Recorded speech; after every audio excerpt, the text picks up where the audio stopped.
कैसे बन गया एक भिखारी रातों रात 1200 करोड़ का मालिक? क्यों एक अमीर बिजनेसमैन ने करवाई अपनी खूबसूरत बेटी की शादी झोपड़पट्टी में रहने वाले एक गरीब से? और जब उस गरीब की हकीकत पता चली तो क्यों डर कर कांपने लगे शहर के अमीर लोग?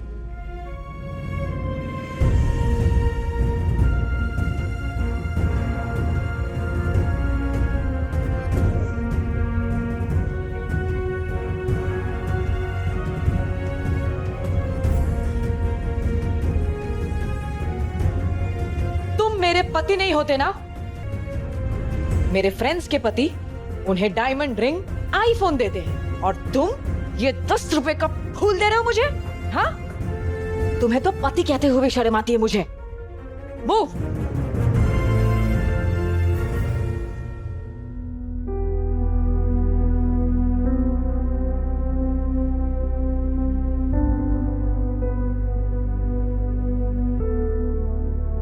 अनिका ने अपने पापा के कहने पर नक्श से शादी तो कर ली थी, मगर जब उसे पता चला कि उसका पति कोई अमीर बिजनेसमैन नहीं बल्कि झोपड़पट्टी में रहने वाला एक गरीब लड़का है, तो उसकी आंखें फटी की फटी रह गईं। फिर अनिका ने ये शर्त रखी थी कि घर के बाहर किसी को पता न चले कि नक्श उसका पति है।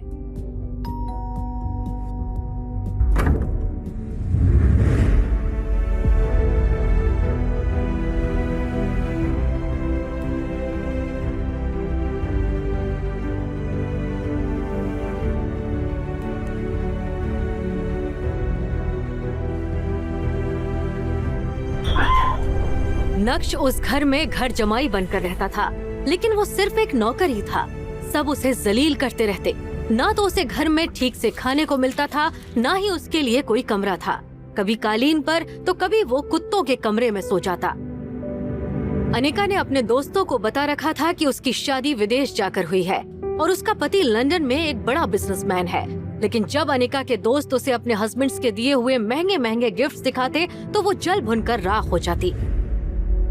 वैलेंटाइन आने वाला था और नक्श अनिका के लिए रेड रोज लाया था, जो उसने लेने से मना कर दिया और चिल्लाते हुए बोली, तुम्हारे पास सिर्फ 2 दिन है।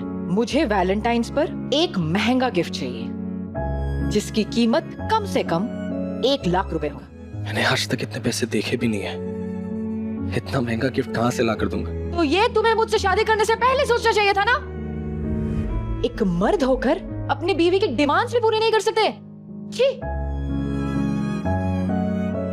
2 दिन बाद वैलेंटाइन के दिन नक्श अनिका के पास आया और उसे एक गिफ्ट बॉक्स दिया। अनिका ने बुरा सा मुंह बनाकर उस डिब्बे को खोला और जैसे ही उसने अंदर का गिफ्ट देखा तो उसके होश उड़ गए। ये तो जिमी शू के सैंडल्स हैं। ये तो 10 लाख के आते हैं। ये तुम कहाँ से लाए? वो दरअसल ये ओरिजिनल नहीं है, बल्कि उसी महंगे सैंडल्स की कॉपी है। मैंने मार्केट से खरीदी है। ये नकली है। नकली?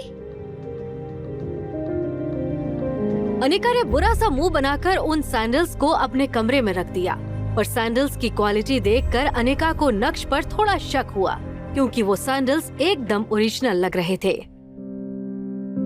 एक्चुअली आप मिस्टर भानुशाली के दोस्त हैं? मिस्टर भानुशाली? मतलब भानुशाली इंडस्ट्रीज के मालिक? पर उन्हें तो आज तक किसी ने नहीं देखा। बड़े बड़े लोग उनसे बात भी नहीं कर सकते। नहीं, मैं उन्हें नहीं जानती हूँ, पर तुमने ऐसा क्यों पूछा? मैम, आपके हाथ में ये जो बैग है ना, ये जिमी सैंडल का बैग है। मैं आए? हाँ। ये स्पेशल एडिशन सैंडल है मैम। इसकी कटिंग, इसका डिजाइन, इसका लोगो नकली बनाना इम्पॉसिबल है। ये इंडिया में कल दूसरा पीस ही बिका है जो मिस्टर भानुशाली ने खरीदा है। क्या नक्श ही है मिस्टर भानुशाली, या नक्श ने चुराए हैं ये सैंडल्स? कहाँ से आए हैं ये लाखों के सैंडल्स बेरोजगार नक्श के पास? क्या है नक्श की असलियत? अगर वो इतना अमीर है तो क्यों रहता है अपनी ससुराल में घर जमाई बनकर? ये सब कुछ अब अनिका के दिमाग में चल रहा था, पर उसे विश्वास था कि कुछ न कुछ जुगाड़ करके नक्श ये सैंडल्स उसके लिए लाया होगा। कुछ दिन बाद अनिका उस सैंडल्स को भूल गई। एक सुबह नक्श घर के लिए सब्जी लेने बाहर गया था। तभी अनिका जल्दी रेडी होकर घर के हॉल में आ गई और गुस्से से चिल्लाने लगी। मम्मी, नक्श कहाँ है? ये आदमी ना हमेशा काम के समय गायब हो जाता है। मैं सोच रही थी इसे अपने ऑफिस लेकर चलूं आज, पर ये महाशय तो घर पे है ही नहीं। नक्श, कहाँ थे तुम? वो सब्जी। मैं आज तुमको आखिरी मौका दे रही हूँ, मेरे साथ ऑफिस चलो और वहां कुछ काम कर लो। यहाँ घर बैठे बैठे तुम काम चोर बन गए हो। अभी चलो, तुम्हारी वजह से वैसे ही मैं लेट हो चुकी हूँ। मेरा बैग लेते आना।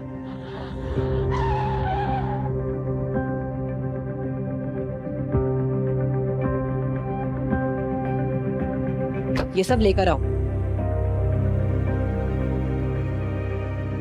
हाय विहान। यार अनिका, कहाँ रह गई थी तुम? पता है 1 घंटे से तुम्हारा इंतजार कर रहा हूँ।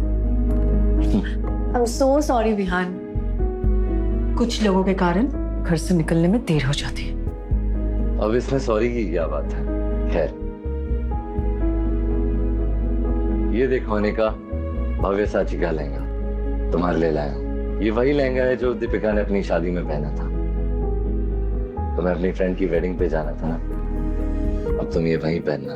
वाह विहान, ये तुम मेरे लिए लाए हो? हाँ, ये बहुत सुंदर है। Thank you so much for your gift. इसमें थैंक यू की क्या बात है? तुम्हारे सामने ये कुछ भी नहीं। मैंने अपने दोस्त से सीधा बोल के इसे डिजाइन करवाया। पूरे 20 लाख का है ये लहंगा। Oh my god, 20 lakh! Vihaan, मुझे बिल्कुल यही लहंगा चाहिए था। अब देखना, शादी में सिर्फ मेरी चर्चे होंगे कि अनिका ने भव्य साची का लहंगा पहना। सही कहा। और वैसे भी तुम कोई सेलिब्रिटी से कम हो गया। विहान अनिका को इम्प्रेस करने की पूरी कोशिश कर रहा था। अनिका, ये लहंगा नकली है। क्या? ये ओरिजिनल की कॉपी है। ये क्या बक रहे हो तुम? और तुम्हारी हालत देख के तो लगता है कि तुम्हारे पास शर्ट खरीदने के पैसे नहीं है। कभी भव्य साची का नाम भी सुना है और इसे नकली बता रहे हो? ओरिजिनल लहंगे में सिल्क यूज होता है। इसका फैब्रिक भी अलग है और डिजाइन भी अलग है। दूसरी बात, इसमें भव्य साची की जो स्पेलिंग है, पहला लेटर कैपिटल में है। असली लहंगे में सब स्मॉल में होते हैं। इस तरह के नकली लहंगे शहर में 5-5 हजार के बिकते हैं। अनिका ने जब ध्यान से देखा तो वो सच में नकली लहंगा निकला और ये देखकर विहान भी चुप हो गया और अपनी सफाई में कहने लगा। मुझे लगता है मेरे दोस्त ने मुझे झूठ बोला है। मैं उसे छोड़ूंगा नहीं। मैंने तुम्हारे लिए ओरिजिनल भव्य साची का लहंगा बनवाया था। अनिका, मैं भला तुम्हें नकली लहंगा क्यों दूंगा? मुझे जाना है, मुझे कुछ काम।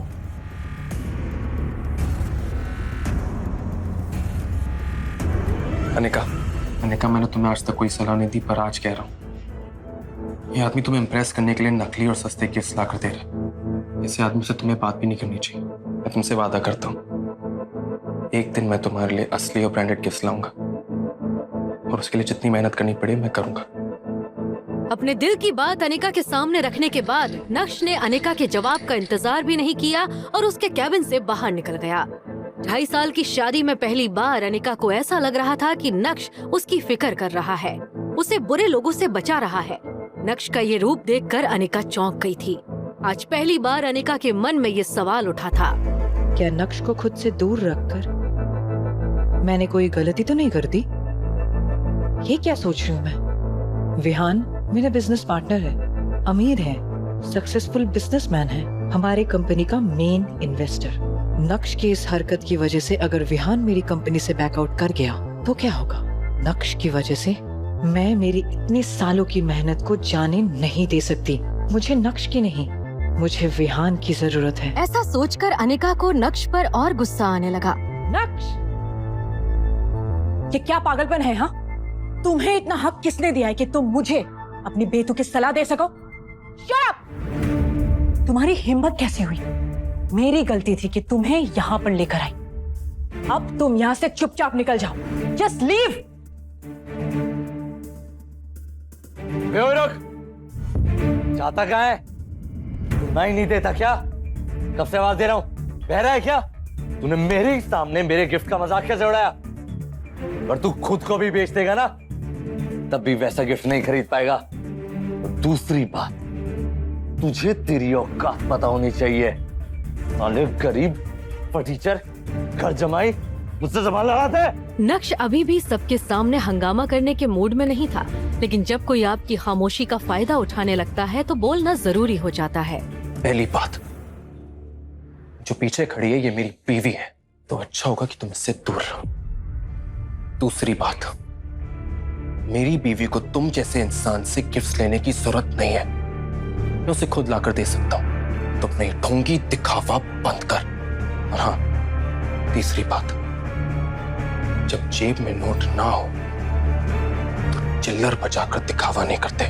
इसी के साथ नक्श ने विहान को एक बाजू धकेला और ऑफिस से बाहर निकल गया। तमाशा खत्म होने के बाद अनिका भी ऑफिस के अंदर चली गई। अनिका गुस्से से आग बबूला हो रही थी। उसकी जलती आंखों के सामने सिर्फ नक्श का चेहरा घूम रहा था और वो जितना नक्श के बारे में सोच रही थी उसका गुस्सा उतना ही बढ़ता जा रहा था।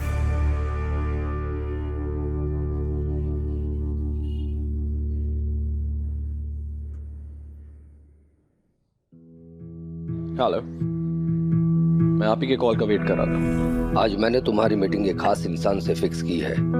एड्रेस मैसेज कर दिया है और मैं चाहता हूं कि तुम एक बार उनसे मिल लो। ये 200 करोड़ की डील है और जब तक आप ये डील फाइनल नहीं करेंगे तब तक हम ये प्रोजेक्ट नहीं लेंगे। ठीक है, मुझे किसी से मिलने में कोई तकलीफ नहीं, लेकिन उससे पहले आपको मेरी 2 और शर्तें पूरी करनी पड़ेगी। सबसे पहले मुझे आज के आज भव्या साची का लहंगा चाहिए जिसकी कीमत 1 करोड़ हो, और दूसरी मैं आपको व्हाट्सएप कर रहा हूँ। ये शर्त भी उतनी ही खास है। और हाँ, काम हो जाना चाहिए। ओके। फोन रखते ही नक्श ने देखा कि उसे व्हाट्सएप पर एक एड्रेस आया था। वो एड्रेस गोल्डन पार्क सोसाइटी का था जहां उसे मीटिंग करने जाना था। गोल्डन पार्क सोसाइटी सूरत ही की नहीं बल्कि गुजरात की सबसे लग्जूरियस सोसाइटीज में से एक थी। लेकिन नक्श किससे मिलने जा रहा है इस बात की उसे कोई जानकारी नहीं थी। नक्श टैक्सी को पकड़कर गोल्डन पार्क सोसाइटी की तरफ निकल गया। उस सोसाइटी में सूरत के ही नहीं बल्कि गुजरात के सबसे अमीर लोग रहते थे। शहर के अमीर लोग वहां आया जाया करते थे।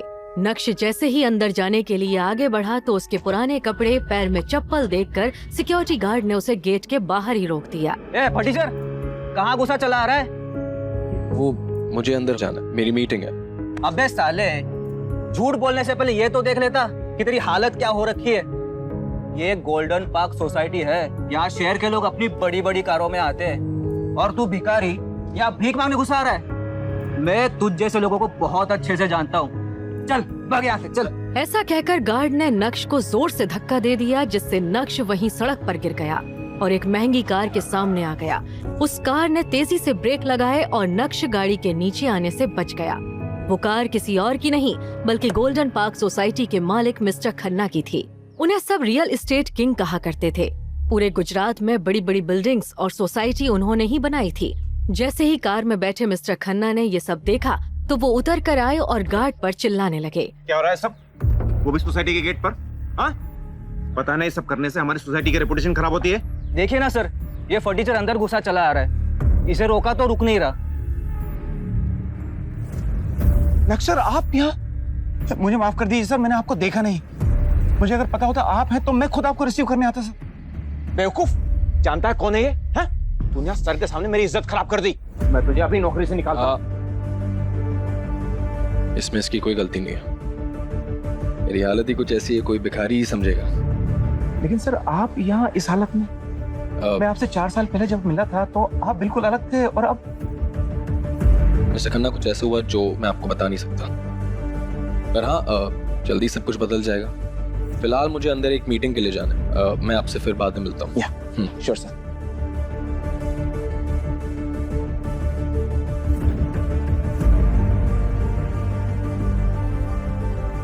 खन्ना साहब इस फटीचर के सामने इतना गिड़गिड़ा क्यों रहे?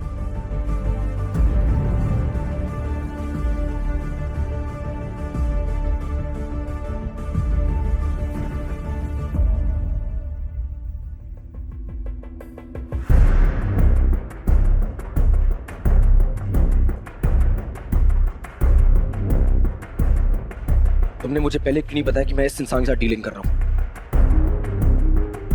मैं इस इंसान के साथ कोई मीटिंग नहीं कर रहा। 200 करोड़ तो क्या, मैं इसके साथ 20,000 की भी डील नहीं करूंगा। कौन था ये इंसान जिससे डर कर छुप रहा था नक्श? क्या नक्श सच में गरीब है तो कैसे वो 200 करोड़ रुपए की डील कर रहा है? और अगर नक्श अमीर है तो क्यों वो रह रहा है गरीबों की तरह अपने ससुराल में? क्या होगा जब अनिका को पता चलेगी नक्श की हकीकत? क्यों हुई नक्श की शादी अनिका के साथ? मिलेंगे इनसे भी कई मजेदार सवालों के जवाब। गोल्डन डोमेन सोसाइटी से बाहर आने के बाद जब नक्श ने अपना फोन चेक किया तो उसके व्हाट्सएप पर उसके एक दोस्त का मैसेज था। अबे तू कहाँ रह गया? आ रहा है ना, लेट मत कर। दरअसल आज अनिका की फैमिली गैदरिंग अटेंड करने से पहले नक्श को अपनी हाई स्कूल रियूनियन में जाना था। ग्रेजुएशन के बाद इतने सालों में नक्श पहली बार अपने किसी कॉलेज या स्कूल रियूनियन में जा रहा था। इतने सालों में नक्श अपने किसी भी दोस्त से नहीं मिला था। नक्श सोचने लगा कि स्कूल के दिनों में वो कितना खुश रहा करता था। उसकी आंखों के सामने बचपन के वो सभी पल नाचने लगे थे। सर के कार की हवा निकाल के डांट खाना और डांट खाने के बाद भी दोस्तों के साथ खिलखिलाना, दोस्तों से लड़ाई करके उन्हें रुला देना और फिर उसके बाद जब दोस्त गुस्सा होकर बात करना बंद कर दे तो उसे जाकर सॉरी बोलना। बचपन भी कितना मासूम था। नक्श को इस समय स्कूल में की हुई सारी मस्ती याद आ रही थी। उसे यह भी एहसास हो रहा था कि वो दुनिया इस दुनिया से कितनी अलग थी। किताबों का बोझ कंधों पर होने के बावजूद भी वो जिंदगी कितनी खुशनुमा थी। नक्श को यकीन नहीं हो रहा था कि वो इतना जल्दी बड़ा हो गया है। दोस्त कंपटीशन करना, स्कूल भी जैसे अपने आप में ही एक पूरा संसार था। न दुनिया का डर था और न ही दुनिया से लड़ने की ख्वाहिश थी। नक्श इन ख्यालों के साथ अभी आगे बढ़ ही रहा था कि तभी उसे अचानक कुछ याद आया और उसने मन ही मन कहा, आज अगर शिवानी वहां हुई तो? दरअसल शिवानी वो लड़की थी जिसे नक्श स्कूल के दिनों में पसंद करता था और उसके करीब जाने के लिए उसने काफी पापड़ भी बेले थे। नक्श के सारे दोस्त उसे शिवानी के नाम से चिढ़ाते भी थे, लेकिन एक रिजेक्शन के बाद नक्श के दिमाग से शिवानी का सारा भूत उतर गया था और उसने दोबारा कभी शिवानी के करीब जाने की कोशिश नहीं की थी। यही वजह थी कि स्कूल वाले प्यार की ये कहानी स्कूल खत्म होने के साथ ही खत्म हो गई थी। स्कूल के बाद एक दो बार नक्श ने शिवानी को फेसबुक और इंस्टाग्राम पर देखने की भी कोशिश की थी, पर अनिका से मिलने के बाद उसकी ये खोज खबर भी खत्म हो गई। हालांकि अब शिवानी के लिए नक्श के दिल में कोई जगह नहीं थी, लेकिन फिर भी वो दोबारा शर्मिंदा होने से बचना चाहता था। रीयूनियन के बारे में सोचकर नक्श को शिवानी से मिलने का डर तो था ही, पर वो रीयूनियन पार्टी के लिए लेट नहीं होना चाहता था। उसे जल्दी से जल्दी तैयार होकर पार्टी के लिए निकलना था। अब नक्श पहले वाला नक्श नहीं रहा था। भले ही वो अभी ऑटो से ट्रैवल कर रहा था, लेकिन उसके अंदर एक गजब का कॉन्फिडेंस आ गया था। वो अपने आप को पहले से अच्छा महसूस कर रहा था। दूसरी तरफ अंजी कॉर्पोरेशन में अनिका मीटिंग रूम से बाहर आ रही थी। वो काफी सीरियस लग रही थी, जैसे मानो कंपनी के रिजल्ट्स में कोई सुधार ना आया हो। उसने कुछ एम्प्लॉइज को बातें करते हुए सुना और वो सब लोग नक्श के बारे में ही बात कर रहे थे। ये देखकर अनिका की आंखें बड़ी हो गई। उसके ऑफिस के एम्प्लॉइज ऑफिस टाइम में काम न करके रिसेप्शन में गप्पे मार रहे थे। वाकई में अनिका ने अपने एम्प्लॉइज को कुछ ज्यादा ही छूट दे रखी थी। उसने देखा कि कुछ फीमेल एम्प्लॉइज नक्श और अनिका की बातें कर रहे हैं। दुनिया में इतने अजीब आदमी भी होते हैं ना। तेवर तो देखो इसके, करता धरता कुछ नहीं है। आ गया यार हमारी मैडम को गुस्सा दिलाने। अरे मुझे तो लगा मैडम ने इसे छोड़ दिया होगा, लेकिन ये आदमी तो मैडम के सर पर चढ़ने नाचने लगा है। कभी कभी तो मुझे लगता है इन दोनों की शादी कैसे हो गई, और शादी को तो छोड़ो, इन लोगों के डिवोर्स क्यों नहीं हुए। मुझे तो ये देखकर और भी ज्यादा हैरानी होती है। मैं आज ऑफिस थोड़ी जल्दी आ गई थी, तो मैंने उस आदमी को मैडम के पीछे पीछे कैबिन में जाते देखा। पहले तो मुझे लगा कि शायद नौकर होगा। बाहर आते समय उसके तेवर ही अलग थे, और हाँ, विहान सर के लाए हुए हीरे के हार को भी वो नकली बता रहा था, और ऊपर से मैडम से प्रॉमिस कर रहा है कि वो असली वाला डायमंड का नेकलेस लाके देगा। मुझे तो समझ नहीं आता उसने अपनी जिंदगी में हीरे देखे भी होंगे जो फालतू में जौहरी बन के घूम रहा है। अरे तुम लोगों को याद है 1 साल पहले वो आदमी अपने ऑफिस में आया था अपना इलेक्ट्रिक स्कूटर को लेके, ऐसा लग रहा था जैसे वो अपने टूटे हुए स्कूटर को बना नहीं पा रहा है और आज जौहरी बनकर हीरे की परख करने चला। वाह भाई वाह, इस दुनिया में कितने झूठे लोग हैं। और मैडम के आदमी को तो झूठे नंबर 1 का टैग दे देना चाहिए। अरे यार कोई नहीं, झूठ बोलकर अपने दिल को तसल्ली दे रहा है बेचारा, और तुम लोग उनके पीछे पड़े हो। ये बोलने के बाद उमा भी खिलखिलाते हुए हंसने लगी और उमा के साथ साथ वहां बैठे बाकी लोग भी ठहाके लगाकर हंसने लगे थे। तभी अचानक से उमा ने पीछे मुड़कर देखा तो पाया कि अनिका पीछे ही खड़ी थी, उनकी सारी बातें सुन रही थी। अचानक से अनिका को देखकर सभी लोग शॉक्ड रह गए थे। इससे आगे बोलने की हिम्मत उमा के पास भी नहीं थी। अनिका ने कुछ भी नहीं कहा। उसकी तीखी नजरें ही सबको डरा देने के लिए काफी थी। जैसे तैसे मौका पाकर उमा भी वहां से निकल गई और सभी के वहां से जाने के बाद अनिका भी अपने दिल में गुस्सा भरकर चुपचाप वहां से निकल गई थी। जब अनिका अपने केबिन में गई तो उसके लिए अपने गुस्से को काबू में रखना बहुत मुश्किल हो रहा था। तो उसने अपने हाथ में पकड़े कॉफी मग को पूरी ताकत से जमीन पर दे मारा। ऐसा अक्सर होता रहता था, इसलिए ऑफिस में काम करने वाले लोगों को इसकी आदत हो गई थी। अनिका को समझ नहीं आ रहा था कि वो कैसे अपने एम्प्लॉइज को अपने बारे में बात करने से रोके। हर बार तो वो किसी के पीछे जाकर उन्हें धौंस नहीं दिखा सकती थी। उसकी कंपनी में इतने सारे काम करने वाले हैं, किसको रोकेगी अनिका? ये सोचकर उसे और भी ज्यादा गुस्सा आ रहा था और साथ ही साथ नक्श उसकी आंखों में चुभता जा रहा था।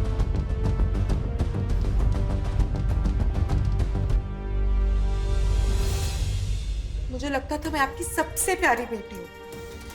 आप जिसको भी मेरे लिए चूज करोगे सोच समझ के चूज करोगे, इसलिए ना मैंने कभी किसी को डेट किया, ना मैं किसी के साथ रिलेशनशिप में आई।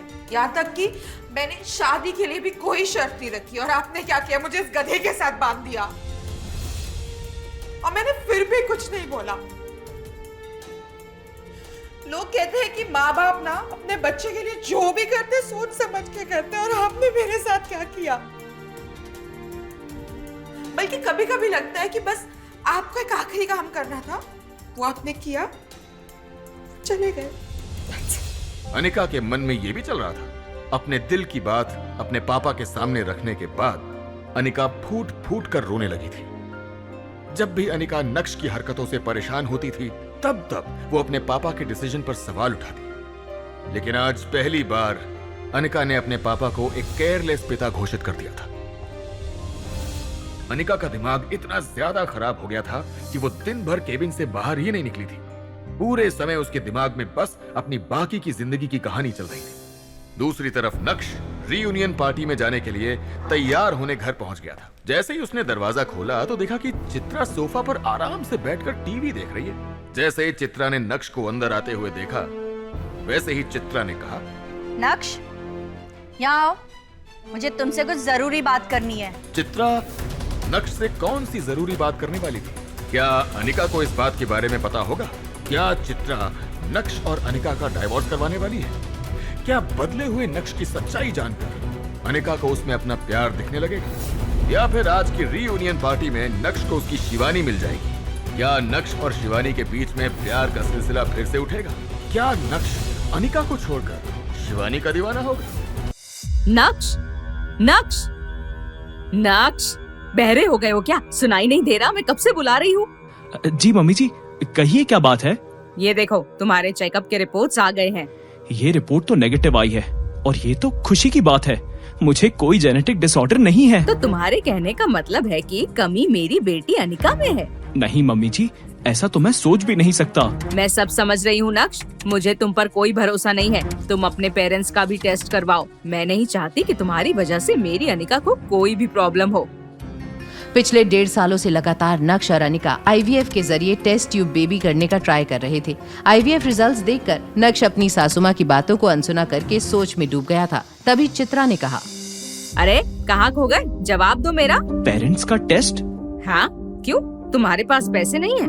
ये भी मैं कैसा सवाल कर रही हूँ? पैसे कहाँ से होंगे तुम्हारे पास? तुम टेस्ट करवाओ, पैसे मैं दे दूंगी। पैसे? पैसे तो अब बहुत है मेरे पास। तुम्हें समझ आ रहा है कि क्या बोल रही हूँ मैं? पैसे तो मैं भेज दूंगी, लेकिन याद रखना चेकअप हो जाने चाहिए। जी मम्मी जी, अब मैं चलता हूँ, मुझे बहुत जरूरी काम है। नक्श अब वो नक्श नहीं था। वो बहुत खुश था। उसके पापा के खरीदे हुए शेयर्स आसमान छू रहे थे और उसके दादाजी की कंपनी को सिर्फ नक्श ही संभाल सकता था। दूसरी तरफ अनिका अपने कैबिन से बाहर आई तो उसने देखा कि सारे एम्प्लॉइज फोन में कुछ देखकर हंस रहे थे। तभी एक लड़की ने कहा, यार मैं तो हंसते हंसते मर जाऊंगी। दुनिया में इतने अजीब लोग भी होते हैं भला। तेवर तो देखो इसके, करता धरता कुछ है नहीं और आ गया यहाँ हमारी मैडम को गुस्सा दिलाने। वैसे तो ये वीडियो बनाई किसने? अनिका मैम को पता चला तो उसकी खैर नहीं। I really admire Anika ma'am. उसके सामने तो ये आदमी कुछ भी नहीं है। कभी कभी तो मैं सोचता हूँ कि इन दोनों की शादी कैसे हो गई। और शादी तो छोड़ो, 2 साल में इनका डिवोर्स भी नहीं हुआ। मुझे तो ये देखकर और भी ज्यादा हैरानी होती है। अनिका समझ गई थी कि वो नक्श और विहान की लड़ाई की वीडियो थी। वो बिना कुछ बोले गुस्से में अपने कैबिन में चली गई। उसके मन में बस यही चल रहा था कि आखिर नक्श की वजह से उसे और कितना बेइज्जत होना पड़ेगा। तभी अनिका टेबल पर रखी अपने पापा की तस्वीर देखकर रोने लगी। क्यों पापा, क्यों कराई मेरी शादी इस नक्श से? मेरी ही गलती थी, मुझे उसको ऑफिस नहीं बुलाना चाहिए था। अब विवान भी मेरी कंपनी के साथ डील कैंसिल कर देगा। हेलो अनिका, ये नक्श को क्या हुआ है? अब क्या हुआ मम्मी? मैं उससे बात कर रही थी लेकिन वो मेरी बातें सुन ही नहीं रहा था। पता नहीं बिना किसी बात के हंस रहा था और अभी ये कहकर चला गया है कि उसे कुछ जरूरी काम है। मम्मी मेरे पास नक्श के बारे में सोचने के लिए बिल्कुल भी समय नहीं है। मैं आपसे घर आकर बात करती हूँ। फोन रखते ही यहाँ अनिका नक्श के बारे में सोचकर परेशान हो रही थी। वहीं दूसरी तरफ नक्श पहुँच गया था अपनी स्कूल की रियूनियन पार्टी में, जहाँ उसकी नजर अपने स्कूल फ्रेंड हर्ष पर गई। आखिर तू आ ही गया। अब तुम लोगों से मिलने तो मुझे आना ही था। ये तुम्हें क्या हो गया है? हीरो जैसे कपड़े पहनने वाला नक्श, आज ये ऐसे सिंपल कपड़े। लंबी कहानी दोस्त, बाद में सुनाता हूँ। चलो मैं बाकी सबसे तुम्हें मिलवाता हूँ। हेलो, कहाँ हो तुम? इतना टाइम क्यों लगाया फोन उठाने में? और ये शोर कैसा है? वो मैं अपने स्कूल की रियूनियन पार्टी में आया हूँ। वाह, तुम पार्टियां करो और यहाँ मैं दिन रात मेहनत करूँ। खैर छोड़ो, तुमसे मैं क्या ही उम्मीद रखूं? मैंने तुम्हें 10,000 रुपए भेजा है। आज रात की पार्टी के लिए कुछ ढंग के कपड़े खरीद लेना। हमेशा की तरह फटीचर बनकर मत आ जाना। अनिका, मुझे तुम्हारे पैसों की जरूरत नहीं है। मैं अपने लिए सूट खुद लेके आऊंगा। सीरियसली? तुम्हारे पैसे? तुम्हारे पैसों में एक जोड़ी सॉक्स भी आ जाए तो बड़ी बात है। तुम ये सब इसलिए कह रही हो क्योंकि तुम अभी सच नहीं जानती। जिस दिन तुम सच जान जाओगी उस दिन। कौन सा सच? क्या छुपा रहे हो तुम मुझसे? छोड़ो, फैमिली गैदरिंग है नक्श, टाइम से आ जाना और जो भी बात है वही बताना। वैसे भी तुमने जो ऑफिस में हरकत करी है ना, उसकी वजह से मैं तुमसे बहुत नाराज हूँ। हेलो अनिका, यहाँ शोर बहुत है। मुझे तुम्हारी आवाज नहीं आ रही है। हेलो। अनिका नक्श की बातों से हैरान हो गई थी। उसे अपनी मम्मी की कही बातें सच लगने लगी थी कि शायद नक्श को कुछ हो गया था और उधर नक्श चाहकर भी अनिका को सारा सच बता नहीं सकता था। उसने कॉल काटा ही था कि तभी हर्ष ने उससे पूछा, अरे नक्श, तू क्या यहाँ पे कॉल पर बात करने आया है? सॉरी यार, इम्पोर्टेंट था। और बता, कैसी चल रही तेरी लाइफ भाई? वैसे तुझे देखकर तो ऐसा लग रहा है तेरी लाइफ में कुछ भी इंटरेस्टिंग नहीं हो रहा है। स्कूल की तरह यहाँ भी सब नक्श का मजाक उड़ा रहे थे। तभी नक्श की नजर शिवानी पर गई, जिसके पीछे वो स्कूल में दीवाना था। आज भी उसे देखकर उसकी धड़कनें तेज हो गई थीं। हार्दिक ने कहा, अरे क्यों परेशान कर रहे हो तुम लोग नक्श को? क्या हुआ तुम लोगों को? ऐसे अकेले अकेले सारे मजे लूट लोगे? हाँ, मुझे भी बताओ क्या हुआ। अरे कुछ नहीं शिवानी, इतने सालों बाद नक्श से मिलना हुआ और अभी भी भाई साहब इतने डाउन टू अर्थ रहते हैं कि कपड़ों पर अभी तक कीचड़ के दाग हैं। ओ हाँ, मैं तो इसके पास भी खड़ी नहीं हूँ, फिर भी इतनी स्मेल आ रही है। प्लीज मुझे यहाँ से ले चलो, मैं कहीं बेहोश ना हो जाऊँ। भाई नक्श, आओ हम कहीं और चलते हैं। वैसे तो नक्श को स्कूल टाइम से ही ये सब सुनने की आदत थी, लेकिन शिवानी के मुंह से ये बात सुनकर उसे अच्छा नहीं लगा। हार्दिक उसका अच्छा दोस्त था। वो दोनों पूल साइड जा ही रहे थे कि तभी नक्श को एक मैसेज आ गया। 2 करोड़? क्या 2 करोड़? कुछ नहीं। गाइस, एक जरूरी अनाउंसमेंट करनी है। क्या तुम लोगों को मालूम है, अपनी शिवानी बहुत जल्द भानुशाली ग्रुप के साथ as an actress contract sign करने वाली है। अब तुम्हें बड़ी एक्ट्रेस बनने से कोई नहीं रोक सकता शिवानी। भानुशाली ग्रुप इतनी बड़ी बड़ी फिल्में प्रोड्यूस कर चुके हैं। चलो शिवानी, इस खुशी में तुम डांस परफॉर्मेंस दे दो। क्या पता इसके बाद तुम्हारी एक झलक देखने को तरस जाए। और हाँ, और ऑटोग्राफ लेना भी मुश्किल हो जाए। शिवानी को स्टेज की ओर आता देख सभी जोर जोर से चिल्लाने लगे। म्यूजिक की शुरुआत हुई और शिवानी के डांस से लड़के दीवाने और लड़कियां जेलस हो रही थीं। नक्श उसी कंपनी का CEO बनने वाला था। उनकी खुशी देखकर उसके दिमाग में एक अलग ही प्लान बन रहा था। वहीं दूसरी तरफ ऑफिस में बैठी अनिका के कैबिन का दरवाजा नॉक हुआ। Please come in. मैम, ये गिफ्ट हमारे बॉस की तरफ से आपके लिए। बॉस? कौन है आपकी बॉस? सॉरी मैम, उनका नाम बताने के लिए मुझे ऑर्डर्स नहीं है, लेकिन उन्होंने कहा है कि आप खुद उन्हें पहचान लेंगी। ओह my God, is it real? क्या ये सचमुच वही डायमंड नेकलेस है? यस मैम, स्पेशली आपके लिए मंगाया है। सर बहुत प्यार करते हैं आपसे। वो डायमंड नेकलेस देखकर अनिका की आंखें बाहर आ गई थीं। उसे यकीन नहीं हो रहा था कि कोई चीज इतनी भी सुंदर कैसे हो सकती है। उसमें थोड़ी देर खो जाने के बाद जब तक अनिका उस आदमी से कुछ और पूछती, तब तक वो वहाँ से जा चुका था। अपने ऑफिस में बैठे बैठे अनिका उन हीरो की चमक में खोई हुई थी। दिमाग में कई सवाल चल रहे थे कि आखिर किसने भेजा है उसके लिए इतना महंगा गिफ्ट, और कहीं किसी ने उसे नकली हार भेजकर उसके साथ मजाक तो नहीं किया। मैम, ये तो सच में ड्रीम लवर नेकलेस है। मुझे तो यकीन नहीं हो रहा है कि ये मेरे लिए है। मैम, आप सच में बहुत लकी हो। आपको इतना रोमांटिक बॉयफ्रेंड जो मिला है। मेरा कोई बॉयफ्रेंड नहीं है। आप कुछ भी कह लो मैम, कोई तो है जो आपके ऊपर अपनी पूरी जायदाद लुटा रहा है। क्या विहान को नक्श की बात इतनी बुरी लगी कि उसने अपने सारे पैसे खर्च करके सिर्फ मेरे लिए नेकलेस खरीदा? हो सकता है, और ये भी हो सकता है कि खुद नक्श ने ये खरीदा हो। प्यार में इंसान कुछ भी कर सकता है। जहाँ एक तरफ अनिका इस परेशानी में थी कि उसको इतना महंगा हार किसने दिया होगा, वहीं दूसरी तरफ नक्श भी कम परेशान नहीं था। इतनी देर से वो बड़ी बड़ी दुकानों के चक्कर लगा रहा था, लेकिन एक भी सूट ऐसा नहीं था जो उसे पसंद आ रहा हो। किसी का कलर खराब तो किसी का स्टाइल। तभी नक्श अपने फोन से किसी को कॉल करता है। हेलो, सुनो, मुझे आधे घंटे में एक नया सूट चाहिए। हो जाएगा सर, लेकिन सिर्फ एक ही। आपकी शर्त तो मान ली गई है, और उसके हिसाब से आपको ऑफिस के लिए कम से कम 50 और सूट चाहिए होंगे। मेरी शर्त? भानुशाली ग्रुप्स को डूबने से बचाने के लिए नक्श ने अपने दादाजी के सामने रखी थी कुछ शर्तें। पहली शर्त, मुझे भानुशाली ग्रुप का CEO बनाना पड़ेगा, और बाकी की शर्तें टाइम आने पर बताऊंगा।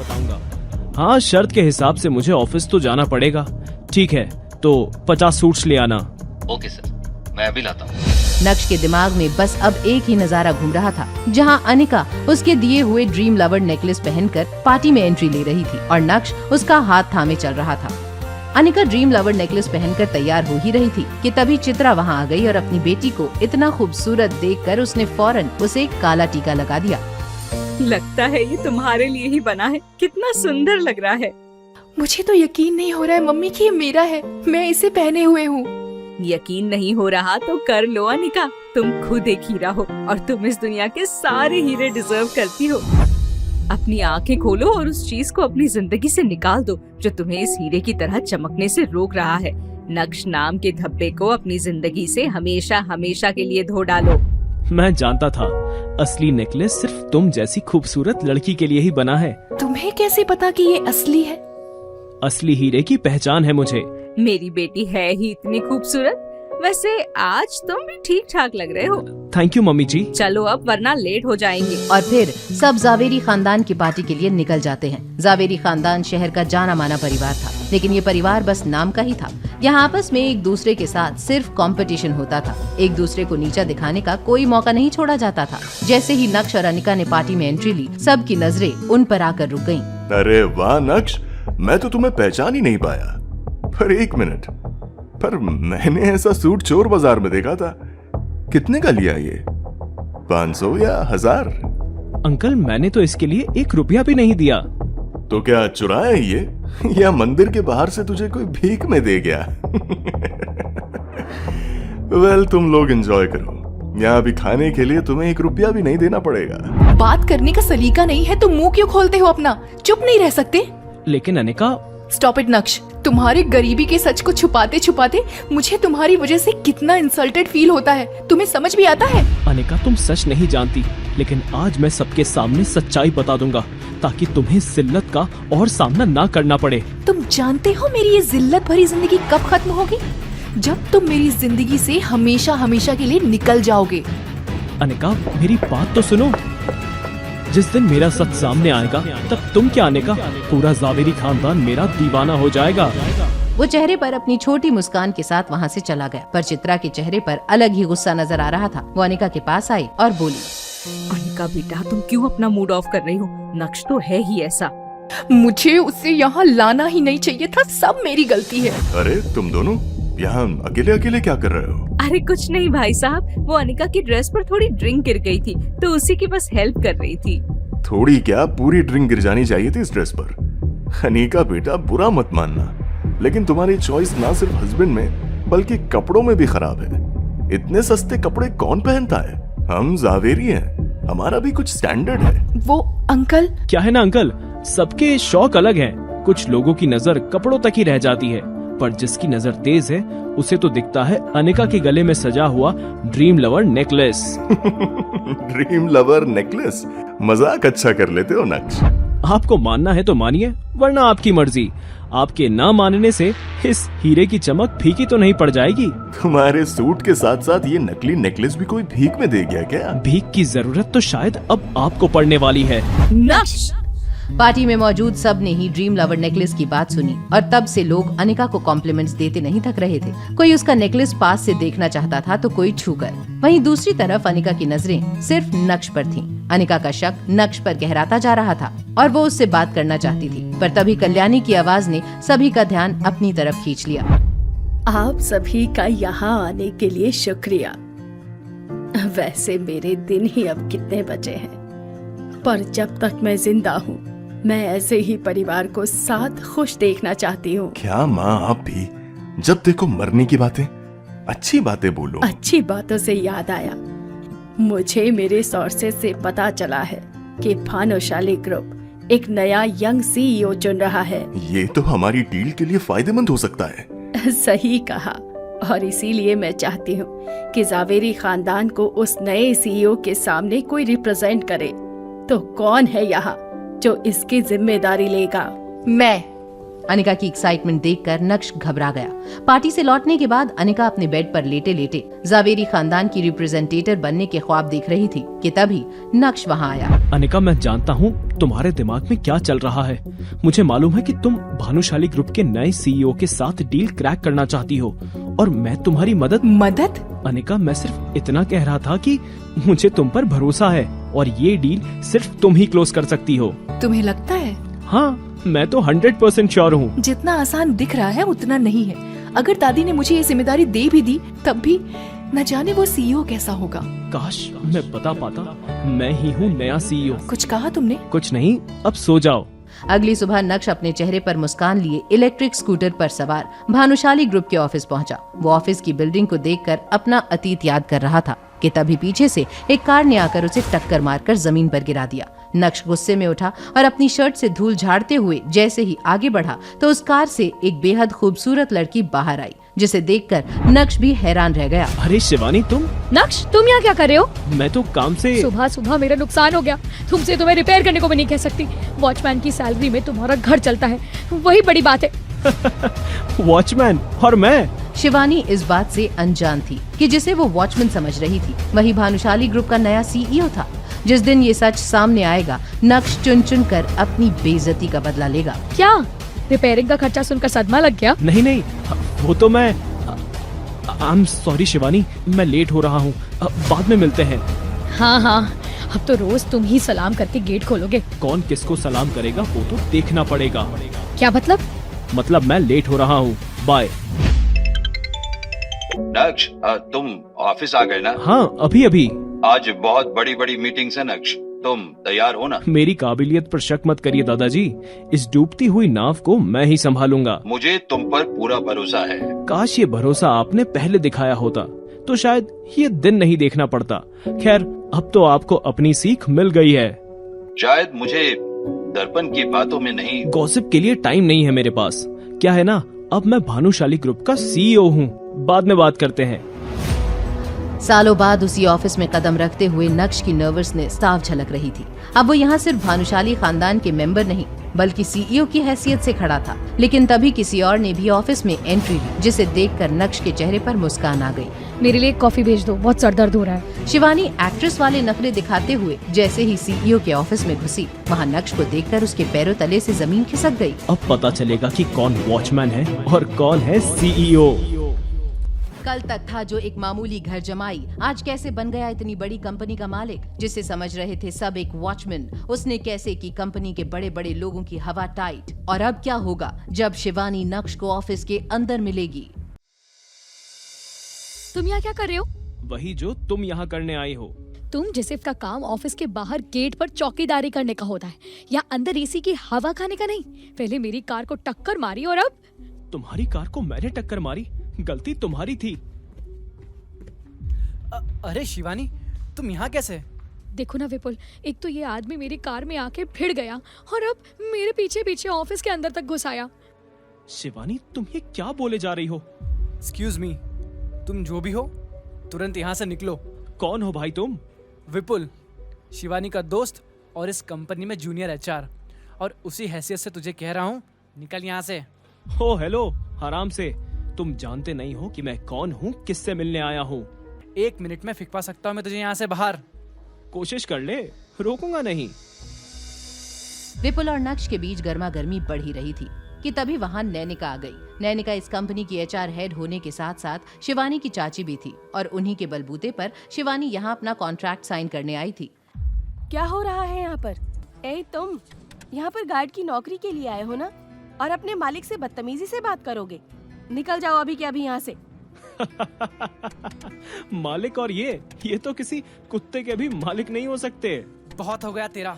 नैनिका जी, अभी के अभी गार्ड्स को बुलाओ और इसे यहाँ से बाहर निकालो। रुको, अभी बताती हूँ। नैनिका कमरे से बाहर जा ही रही थी कि तभी कमरे से नीले सूट और हाई हील्स में हाथ में फाइल्स लेकर एक खूबसूरत लड़की अंदर आई। नैनिका उसे देखकर सीधी खड़ी हो गई। विपुल भी तुरंत शांत हो गया।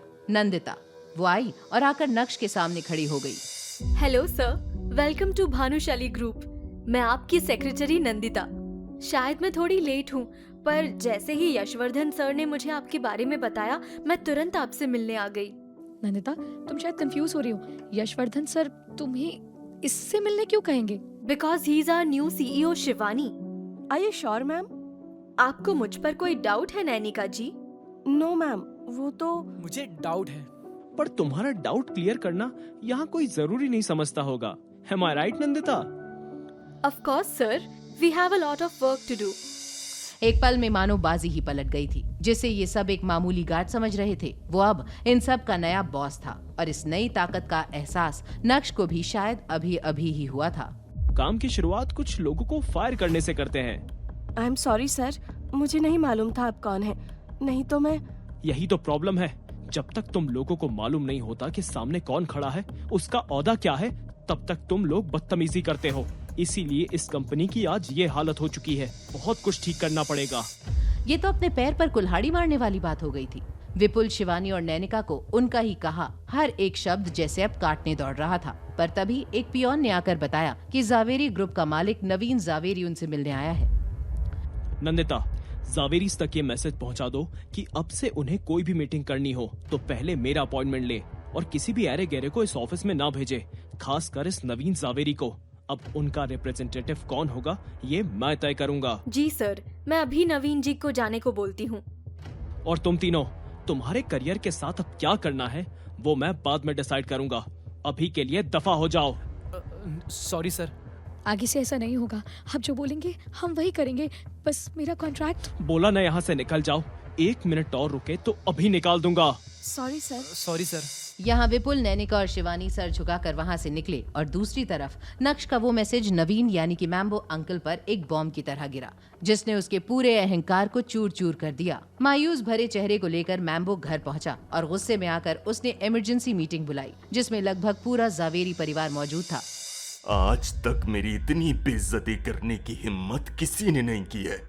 अगर इस नए सीईओ का रवैया ऐसा है तो लात मारता हूँ मैं स्टील पर। अभी तुम गुस्से में हो मैम्बो, इसीलिए अनाप शनाप बोल रहे हो। तुम्हें याद रखना चाहिए कि भानुशाली ग्रुप के साथ तुम्हारी ये डील कितनी जरूरी है। अगर ये नहीं रही तो हम जावेरियों के ये ठाट बाट सब मिट्टी में मिल जाएंगे। तो अब क्या करें माँ? उसने तो मिलने से ही मना कर दिया। मिलने से मना नहीं किया मैम्बो, तुमसे मिलने को मना किया है। मतलब कि जावेरी परिवार के नए रिप्रेजेंटेटिव को चुनने का वक्त आ ही गया। सालों से चली आ रही जावेरी खानदान की प्रथा, जिसमें चुना जाता था परिवार का एक ऐसा व्यक्ति जो जावेरियों की आन बान और शान बढ़ाने में कोई कमी न छोड़े, और मैम्बो के बाद परिवार को जरूरत थी एक नए यंग रिप्रेजेंटेटिव की। ये लो, शैतान का नाम लिया और वो मैम्बो मैं तो मजाक कर रहा था माँ, पर अनीका से तो पूछिए क्या वो इतनी बड़ी डील के लिए तैयार है। अनीका, तुम तैयार हो ना? दादी पर मैं अभी परवार मत करो अनीका, तुम्हें पता है ना इस डील से जावेरी परिवार को कितना फायदा होगा। और फिर कल रात तुम ही तो इस परिवार का रिप्रेजेंटेटिव बनना चाहती थी, तो अब आपकी बात ठीक है मैम्बो अंकल, पर अभी तो मैं इस सब के लिए बिल्कुल भी तैयार नहीं हूँ। नहीं हो तो हो जाओगी। अंजी कॉर्पोरेशन जैसी कंपनी तुमने अपने बलबूते पर खड़ी की है, भले ही वो नुकसान में हो। और फिर क्या पता इस डील के बाद माँ तुम्हारी अंजी कॉर्पोरेशन को भी रिवाइव करने में मदद कर दे। मेरा फैसला तय है अनीका, अब तुम ही जावेरीज को रिप्रेजेंट करोगी। तुझे अपने आप को साबित करना है, इससे अच्छा मौका नहीं मिलेगा अनिका, गो फॉर इट। शातिर मैम्बो इस बात से वाकिफ था कि अनिका इस डील में कभी कामयाब नहीं हो सकती। उसका मकसद तो बस अनिका का सबके सामने मजाक बनवाना था। पर अनिका ने भी अपनी तरफ से पूरी कोशिश शुरू कर दी और उसकी मदद करने आई उसकी कजन सिस्टर, या यूं कहें कि उसकी एक follower. Thank you so much Bhagya, अगर तू मेरी ये प्रेजेंटेशन बनाने में मदद नहीं करती तो पता नहीं ये सब कैसे हो पाता। क्या अनिका, तुम भी? अगर बहन बहन के काम नहीं आएगी तो कौन आएगा? मुझे तो बहुत डर लग रहा है, पता नहीं वो सीईओ कैसा होगा। जब उसने मैम्बो अंकल को बिना मिले वापस भेज दिया तो फिर मैं तो। अनिका, तुम डर नहीं सकती, तुम अनिका हो, तुम ही तो हो जो मेरी आइडल रही हो। तुमने अपने बलबूते पे इतनी बड़ी कंपनी खड़ी की थी, मैं बस एक दिन तुम्हारी तरह ही तो बनना चाहती हूँ। थैंक्स भाग्या, तू ही तो है जो मुझे हर सिचुएशन में सपोर्ट करती है। हर सिचुएशन में तो नहीं। मतलब आई डोंट नो, तुमने उस नक्श से शादी क्यों की, और की तो अब तक उसे क्यों झेल रही हो? डिवोर्स क्यों नहीं दे देती? कैसी बातें कर रही हो भाग्या? सच ही तो बोल रही हूँ अनिका, तुमको एक ऐसे पार्टनर की जरूरत है जो तुम्हें और तुम्हारे बिजनेस दोनों को संभाल सके। और नक्श को देखकर मुझे तो नहीं लगता कि वो इनमें से किसी के भी काबिल है। करीब तुम उसे आने नहीं देती और पैसे वो कभी कमा नहीं पाएगा, तो छोड़ दो ना उसे। किसको छोड़ने छुड़ाने की बात चल रही है? हेलो भाग्या, कैसी हो? तुमसे तो अच्छी ही हूँ। अनिका, क्या हुआ? तुम ठीक हो? तुम्हारे होते हुए ठीक कैसे हो सकती हूँ? अनिका, मैं तुमसे कुछ बात करना चाहता था। बोलो। नहीं, मतलब अकेले में। तुम दोनों के बीच ऐसी कौन सी बात है जो मैं नहीं सुन सकती? हम दोनों पति पत्नी हैं भाग्या, तो प्राइवेसी। ज्यादा इमोशनल ड्रामा करने की जरूरत नहीं है, उसके सामने भी बात की जा सकती है। मैं ये पूछ रहा था, तुमको अपनी कंपनी के लिए कितने पैसों की जरूरत है? क्यों, तुम मदद करोगे अनिका की? अच्छा बताओ, कितने पैसे हैं तुम्हारे पास? 5,000, 10,000 या फिर 20,000? भाग्या, स्टॉप इट। अनिका, मैं तो बस अंजी कॉर्पोरेशन के लिए कुछ करना चाहता हूँ। और वो कैसे? खुद को बेचकर? अगर तुझे मेरी बहन की इतनी चिंता है तो उसकी जिंदगी से बाहर क्यों नहीं निकल जाता और उसे किसी रईस आदमी से शादी करने दे जो सच में उसकी कंपनी को बचा सके। भाग्य की ये बातें नक्श के दिल में तीर जैसी लगी। उसने तुरंत अपने बैग में से एक चेक बुक निकाली और उसमें से एक चेक फाड़कर अनिका के आगे रख दिया, जिसे देखकर भाग्य और अनिका दोनों ही एक सेकंड के लिए सन्न रह गए। ये लो अनिका, ब्लैंक चेक। तुम्हें जितने रुपए की जरूरत है इस अकाउंट से ले सकती हो। अनिका और उसकी कजिन बहन भाग्या के लिए ये यकीन करना मुश्किल था कि कैसे एक एक कौड़ी का मोहताज नक्श आज करोड़ों रुपए का ब्लैंक चेक ऐसे बांट रहा था जैसे उसकी लॉटरी लग गई थी। नक्श, अंजी कॉर्पोरेशन को बचाना है, उसे बेचना नहीं है। ब्लैंक चेक से कुछ नहीं होगा, अकाउंट में पैसे भी होने चाहिए। भाग्या, अगर तुम्हारे अकाउंट में बैलेंस है तो तुम क्यों नहीं बचा लेती अंजी कॉर्पोरेशन को? अनिका, जब तुम्हारा पति इतना कॉन्फिडेंट है तो तुम नेट बैंकिंग के जरिए चेक कर लो कितना बैलेंस है इसके अकाउंट में। मुझे तो पता है कि इस कंगाल के अकाउंट में एक फूटी कौड़ी भी नहीं होगी। नक्श, क्या तुम वाकई में चाहते हो कि मैं तुम्हारे अकाउंट का बैलेंस चेक करूं? हाँ अनिका, तुम्हें मुझ पे भरोसा नहीं तो तुम बैलेंस चेक कर सकती हो। और हाँ, पासवर्ड तुम्हारा बर्थ डेट है। नक्श की इस बात से अनिका के चेहरे पर स्माइल आ गई थी। उसने तुरंत ही उसका अकाउंट बैलेंस चेक किया और बैलेंस देखते ही अनिका और भाग्या की आंखों में एक हैरत नजर आई। तभी वहाँ नक्श की सासू माँ चित्रा भी आ गई। क्या हो गया? तुम दोनों के चेहरे पर 12 क्यों बजे हैं? ये देखिए, नक्श का अकाउंट बैलेंस 5 करोड़? बेटा नक्श, तुम्हारे पास इतना सारा पैसा कहाँ से आया? मम्मी जी ये मैं नहीं बता सकता, इसलिए पूछिए भी मत। बस इतना कह सकता हूँ कि ये पैसा गलत तरीके से नहीं आया है। अनिका और आपको मैं फैमिली मानता हूँ, और ये पैसा आप लोगों के काम नहीं आया तो किस काम का? नक्श की इस बात से चित्रा और अनिका बहुत खुश हो गए थे। भाग्या सही टाइम देखते ही वहाँ से चली गई। नक्श को अनिका की आंखों में सवालों का एक बवंडर साफ नजर आ रहा था कि तभी अनिका ने पूछा, नक्श प्लीज मुझे सच सच बताओ कि तुम्हारे पास इतने सारे पैसे कहाँ से आए? अगर मैं तुम्हें कहूँ कि मैं एक बहुत बड़ी कंपनी का CEO हूँ और ये पैसा मेरे लिए कुछ भी नहीं है, तो क्या तुम्हें मुझ पर यकीन होगा? मजाक करने की जरूरत नहीं है। अगर तुम्हें नहीं बताना है तो मत बताओ, लेकिन नक्श ये पैसा इलीगल नहीं होना चाहिए। ऑलरेडी मैं प्रॉब्लम में हूँ और नहीं फंसना चाहती। अनिका तुम मुझ पर आंखें बंद करके भी विश्वास कर सकती हो, ओके? दूसरे ही दिन न्यूज़पेपर से लेकर मीडिया हर जगह बस भानुशाली ग्रुप के नए CEO की एंट्री के ही चर्चे थे। अनिका जब ऑफिस पहुंची, अपने कैबिन में रखे पार्टनरशिप के पेपर्स देखकर उसकी भी खुशी का कोई ठिकाना न था। उसने फौरन कल्याणी दादी को कॉल लगाया। दादी मुझे समझ में नहीं आ रहा है ये कैसे हुआ? बेटा शांत हो जाओ, क्या हुआ? सब ठीक तो है ना? दादी उस दिन भानुशाली ग्रुप के ऑफिस में मैं CEO से नहीं मिल पाई थी, लेकिन उन्होंने पेपर्स रखवा लिए थे और आज साइन कॉन्ट्रैक्ट भी भेज दिया है। बेटा नवीन सही कह रहा था, पूरे जावेरी खानदान में ये काम कोई कर सकता था तो वो तुम ही हो। मैं शाम को ब्लू स्टार होटल में सेलिब्रेशन पार्टी रख रही हूँ इस खुशी में, और हाँ वहाँ मिस जूली भी आएंगी एज अ स्पेशल गेस्ट। ठीक है दादी, मैं टाइम से आ जाऊंगी। अनिका और बाकी जावेरी खानदान इस बात का जश्न मनाने शाम को लोकेशन पर पहुंच गए थे। नवीन और कल्याणी की तो खुशी का ठिकाना ही नहीं था। नक्श भी पार्टी में टाइम से आ गया था। अंदर उसकी नजर मिस जूली पर गई। जूली? अपने छोटे दिमाग पर ज्यादा जोर मत डालो, तुम्हारी औकात नहीं है इन्हें जानने की। अभी आपको मेरी औकात पता ही कहाँ है मैम्बो अंकल। तेरी औकात मुझे पता करने की जरूरत भी नहीं है। ये तो आपको बहुत जल्द पता चल जाएगा। फिलहाल तो ये सीट मेरी है। बदतमीज, ये सीट मिस जूली के लिए रिजर्व्ड है। जानता भी है इन्हें? ये देसाई खानदान की बेटी है, जूली देसाई। मुझे इससे फर्क नहीं पड़ता। वैसे भी इस सीट पर आपका नाम तो मुझे दिखाई नहीं दे रहा है, तो जो पहले आएगा वो सीट पाएगा। इसीलिए मैं अपनी सीट से किसी के लिए नहीं हटूंगा मैम्बो अंकल। अनिका ये नक्श हट क्यों नहीं रहा है?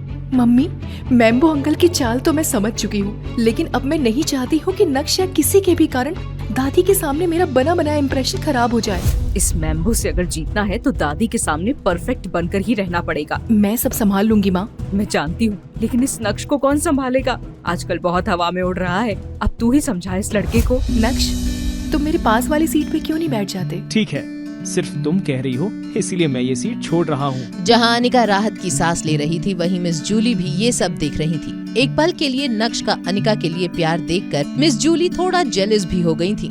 तभी उनकी नजर अनिका के पहने हुए नेकलेस पर गई। वो एक टक बस उसे ही देखे जा रही थी। हेलो मिस जूली, क्या मुझसे कुछ गलती हो गई है? आप मुझे ऐसे क्यों घूर रही हैं? Oh no, I am sorry. दरअसल मैं तुम्हारे पहने हुए इस नेकलेस को देख रही थी। क्या ये द ड्रीम लवर नेकलेस है? यस, ये वही नेकलेस है। क्या तुम मुझे बता सकती हो कि आखिर ये तुमने कहाँ से लिया? इतना रेयर नेकलेस तो मैं किसी भी कीमत पर खरीदने के लिए तैयार हूँ। मिस जूली, ये तो मेरे दोस्त ने मुझे गिफ्ट किया था। प्लीज, क्या तुम अपने दोस्त को कहकर मेरे लिए भी एक पीस ऑर्डर कर सकती हो? पैसों की चिंता मत करना, मैं एडवांस पेमेंट करवा दूंगी। ये सिर्फ 10 पीस हैं पूरे इंडिया में। मिस जूली, वो मैं। अनिका इतना सोच क्या रही है? ठीक है, मैं उसे अभी कॉल करती हूँ। ये सभी गॉसिप सुनकर नक्श की मुस्कुराहट रोके नहीं रुक रही थी, क्योंकि वो जानता था कि अनिका किसे फोन करने वाली थी। आखिर कौन है जिसे लेकर अनिका इतनी कॉन्फिडेंट थी? दूसरी तरफ विवान अपने दोस्तों के साथ पार्टी कर रहा था कि तभी उसके एक दोस्त ने कहा, ओए बस कर, इतना भी मत पी, मर जाएगा। अरे ऐसी जिंदगी से तो मर ही जाना बेहतर है। ऐसा क्या हो गया? लेकिन तुझे इस हालत में कभी नहीं देखा यार 2 दिन पहले भानुशाली ग्रुप के आदमी आकर मुझे धमका कर गए, और इससे पहले कि मैं कुछ बोलता या पूछता, मेरे सारे फंड्स फ्रीज होने के मैसेजेस आ गए। ऊपर से मेरी कंपनी के टैक्स के सभी घोटाले भी बाहर आ गए। पता नहीं यार क्या हो रहा है मेरे साथ। हेलो विहान, मुझे तुमसे कुछ पूछना था। क्या तुम ड्रीम लवर नेकलेस का एक और पीस ऑर्डर करवा सकते हो प्लीज? क्या तुम उस फेक ड्रीम लवर नेकलेस के बारे में बात कर रही हो? फेक? हाँ, तुम्हें याद नहीं? मैंने तुम्हें फेक ड्रीम लवर नेकलेस ही तो दिया था। तुम्हें वैसा एक और चाहिए? ठीक है, मैं अरेंज करवा सकता हूँ। कब चाहिए बताओ? अनिका ने बिना कुछ बोले फोन काट दिया, लेकिन उसे ये समझना मुश्किल हो रहा था कि आखिर उसे इतना महंगा डायमंड नेकलेस दिया किसने था। तभी उसकी नजर मिस जूली पर गई। I am really sorry miss Julie, मुझे भी नहीं पता था कि ये नेकलेस मुझे किसने दिया है। कोई बात नहीं अनिका, मुझे तो लगता है कि मेरी किस्मत में ड्रीम लवर नेकलेस लिखा ही नहीं है। कुछ ही देर बाद सब डिनर करने चले गए। तब अनिका की नजर नक्श पर पड़ी, जो कि उसे कहा करता था कि वो एक दिन उसे रियल ड्रीम लवर नेकलेस ला कर देगा। वहीं मिस जूली से मिलने नक्श आगे बढ़ा ही था कि कल्याणी ने अनाउंसमेंट की। लेडीज एंड जेंटलमैन, क्या मैं आपके 2 मिनट ले सकती हूँ प्लीज? अनिका, सभी को बताओ कि तुमने भानुशाली ग्रुप के साथ कैसे पार्टनरशिप की और तुम्हारी कामयाबी का राज क्या है। पार्टी में मौजूद सबकी नजरें अनिका पर ही थी और नक्श की नजरों के साथ साथ उसका दिल भी जैसे बाहर आया हो। वो अनिका को देखकर ऐसे खुश हो रहा था जैसे हर दफा पहली बार देख रहा हो। तभी अनिका ने जवाब दिया, दरअसल ऐसा कुछ भी नहीं है। उस दिन जब मैं भानुशाली ग्रुप के ऑफिस गई तो मेरी मुलाकात नए सीईओ से हुई ही नहीं। उनकी सेक्रेटरी ने मुझे कॉन्ट्रैक्ट दिया और साइन करने के लिए कहा। क्या? बिना किसी मीटिंग के सीधा कॉन्ट्रैक्ट साइन करवा दिया? इसका मतलब इसने भी भानुशाली ग्रुप के नए सीईओ को नहीं देखा। मैंने तो सोचा था कि ये बहुत काबिल लड़की है, लेकिन अब तो लग रहा है कि ये सिर्फ भाग्यशाली थी। हो ना हो भानुशाली ग्रुप के नए सीईओ ने इस पर दया दिखाकर कॉन्ट्रैक्ट दिया होगा, ना कि इसकी काबिलियत पर। मुझे लगता है कि अगर जावेरी खानदान में से अनीका की जगह कोई और भी जाता तो उसे भी इतनी आसानी से कॉन्ट्रैक्ट मिल गया होता। नवीन सही कह रहा है अनिका, तुम्हें भानुशाली ग्रुप का ये कॉन्ट्रैक्ट बहुत आसानी से मिल गया क्योंकि इसके पीछे नवीन के भी बहुत सारे एफर्ट्स थे। सबसे पहले तो नवीन ही वहाँ गया था, तो उसने तो अपना और जावेरी खानदान का परचम पहले ही लहरा दिया था। मैंने सुना है कि कुछ दिन पहले ही भानुशाली ग्रुप ने शिवानी नाम की एक आर्टिस्ट के साथ कॉन्ट्रैक्ट साइन किया है। मैं जावेरी खानदान को उस आर्टिस्ट की सस्ती से सस्ती डील ला कर दूंगा।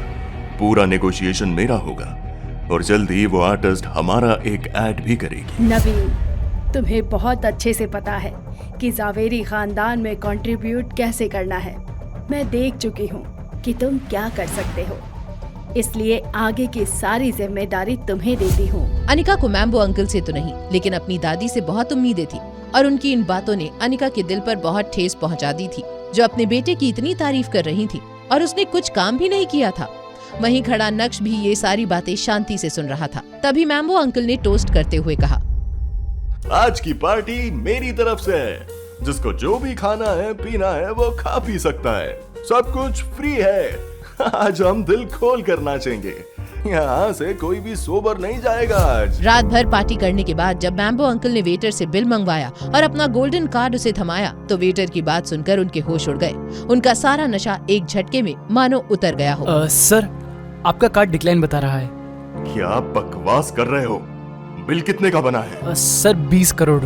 20 करोड़ का बिल सुनकर मैम्बो अंकल के पैरों तले से जमीन खिसक गई। वो पार्टी में बिना तमाशा किए इस सोच में डूबे हुए थे कि वो आखिर इतने बड़े बिल की पेमेंट करें कैसे।